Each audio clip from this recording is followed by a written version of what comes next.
सभागार में मौजूद सभी स्वनामधन्य अलग अलग अपने अपने उद्यमिता के नए कीर्तिमान रचने वाले सारे मित्रों, हमारे अपने अधिकारीगण, पत्रकार साथियों, नव उद्यमिता की मन में आस लिए आए सभी भविष्य के भी उद्यमियों, आपको सबको मैं शुभकामना देता हूं, आपको प्रणाम भी करता हूं। नमस्कार।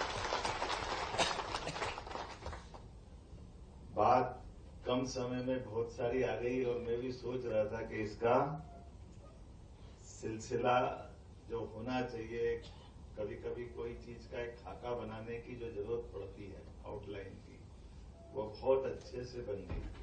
अब केवल कलर भरना है। इसके लिए मैं आपका अभिनंदन करता हूं। बुरहानपुर का यहां से आपका जो आंकड़ा देख रहा हूं, सच में अपनी उद्यमिता से हर एक नगर, हर एक प्रांत, हर तरह से। वैसे तो मैंने कल रात में एक पुस्तक का अध्ययन किया था जिसमें अर्थशास्त्र के बलबूते पर देश की और दुनिया की प्रगति की एक पुस्तक बहुत अच्छी एक नीदरलैंड के विद्वान ने लिखी थी। मूल रूप से वो ब्रिटिश के रहने वाले हैं, जिन्होंने ईसा की पहली शताब्दी से लगा करके अभी तक की सारी ग्रोथ पे बात कही है।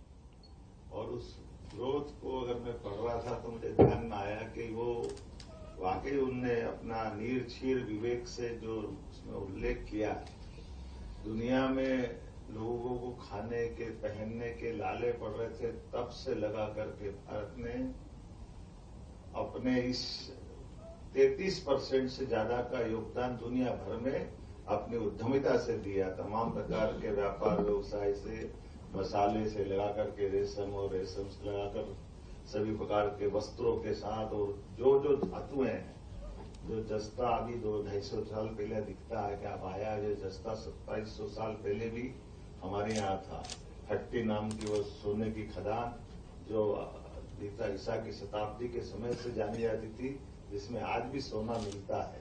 एक एक करके बहुत सारे मेटल से लगा करके हर क्षेत्र में उद्यमिता के कारण से भारत की जो पहचान थी, आज बदलते दौर में 2014 के बाद वास्तव में इंडिया से भारत की ओर की ऊंची उड़ान का जो समय मोदी जी के समय में आया है, तो आज भारत अपनी आर्थिक ताकत भी बनकर दुनिया के सामने दिखाई दे रहा है। और आप और हम सब मिलकर के आज दुनिया के किसी देश की उन्नति में अगर कोई संभावना देख रहे हैं या क्रियाशील व्यक्तित्व की मेहनत देख रहे हैं, तो वो भारतीय व्यक्ति है, आप और हम में से। ये हमारे लिए सौभाग्य की बात है। और ऐसे अनुकूलता के माहौल में, जैसे ये हमारा अपना पूरा सेक्टर तो ऐसा है जैसे भारत के साथ उद्यमिता, स्वावलंबिता, रोजगार परक जीवन पद्धति, इसके आधार पर चलने की जो पद्धति है, ये फिनिक्स पक्षी की तरह है, जिसको कभी मरने का परमात्मा करे ये भाव हमारा बना रहे कि फिनिक्स पक्षी को मार के जला दो तो फिर राख में से खड़ा हो जाता है, फिर अपनी ऊंची उड़ान प्रारंभ करता है, ऐसा माना जाता है। हमने वो तो देखा नहीं, लेकिन भारत और आपको देखते हुए लग रहा है निश्चित रूप से हमारी वो ऊंची उड़ान उस दिशा में जाएगी। क्योंकि मैं आपसे अगर कल्पना कर रहा हूं 2 साल की आपकी इसी एमएसएमई क्रेडिट टारगेट की, केवल बुरहानपुर की बात कर रहा हूं, तो बुरहानपुर में 22-23 में 436.11 करोड़ का आपका उपलब्धि थी, अचीवमेंट था। लेकिन 23-24, 24-25 और 25-26 के चलते चलते ये 802 पे हो गया है, तो 2 साल में डबल हुआ है। तो ये हमारे लिए उसी प्रकार की आपकी उड़ान है।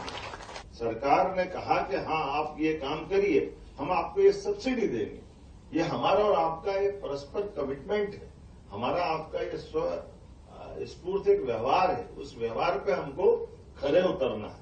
इसलिए जब हमको कोई काम करना है तो फिर हमको हमारी स्पष्टता के साथ, पारदर्शिता के आधार पर, मुझे इस बात की प्रसन्नता है, ये माननीय प्रधानमंत्री के नेतृत्व में 2014 उनकी सरकार बनी मई में, और 3 महीने के अंदर उन्होंने जनधन खाते स्थापित करके जिसका हक उसके खाते तक पहुंचाने का जो संकल्प लिया था, पूरे देश की इकोनॉमी बदली। आज की स्थिति में वही सारी चीजें हैं कि हम हरेक का हक उसके पास पहुंचाए। ये बीच के मीडिएटर की कोई आवश्यकता नहीं। इसीलिए आज के इस अवसर पर कल ही कैबिनेट में हमने अपने लिए, भारत सरकार ने एक व्यापारी कल्याण बोर्ड की प्रदेश स्तर की बात करी और ये जिला स्तर तक आएगा, जिसमें सभी प्रकार के कामों को प्रोत्साहन देने के लिए उस बोर्ड की भी स्थापना के बाद उसकी मदद भी मिलेगी। जब मैं आपसे बात कर रहा हूं तो ये जो इन्वेस्टर समिट निमाड़ की हमने करने की बात कही, मैं फिर घोषित कर रहा हूं कि निमाड़ की इन्वेस्टर समिट होगी, जिसके आधार पर भविष्य में और बड़े टारगेट पे अपन चलेंगे। सरकार की सारी व्यवस्थाओं को मजबूत करना। ये जो आज हमने अपनी आज उद्यमी संवाद कार्यक्रम जो किया है, इसके आधार पर हम इसमें आगे भविष्य के सपने बुनने में बड़ी मदद करेंगे। लेबर और सोलर के विषय में आपकी समस्याओं की जानकारी मुझे आई है। निश्चित रूप से मैं इस सकारात्मक, आपने देखा भी होगा कई सारे बगैर मतलब के कानून हमने आते ही अपने समाप्त किए। ऐसे में सोलर के बारे में भी हमने निर्णय किया। बिजली के जो प्रबंधन हो जाए, 2-3 डिपार्टमेंट का तालमेल चल रहा है, तो 20 एचपी और 150 एचपी या 350 एचपी जो आप बता रहे हो, उसका रास्ता निकालेंगे।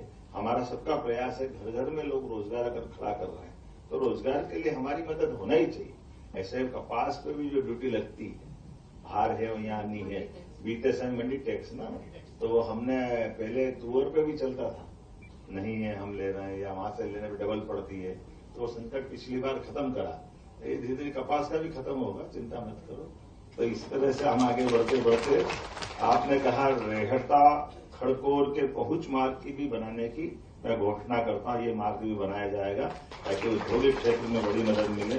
जब आप एग्रीकल्चर से लगाकर इंडस्ट्री तक देखते हैं तो चारों तरफ एक अलग प्रकार का वातावरण दिखाई देता है। ऐसे में बुरहानपुर के औद्योगिक विकास को नई दिशा देने के लिए हमारी सरकार भी कोई कोर कसर बाकी नहीं रखेगी। सच में आपका हुनर बहुमुखी है और हमारा प्रयास है आपकी क्षमता योग्यता को वैश्विक स्तर तक पहुंचाएं।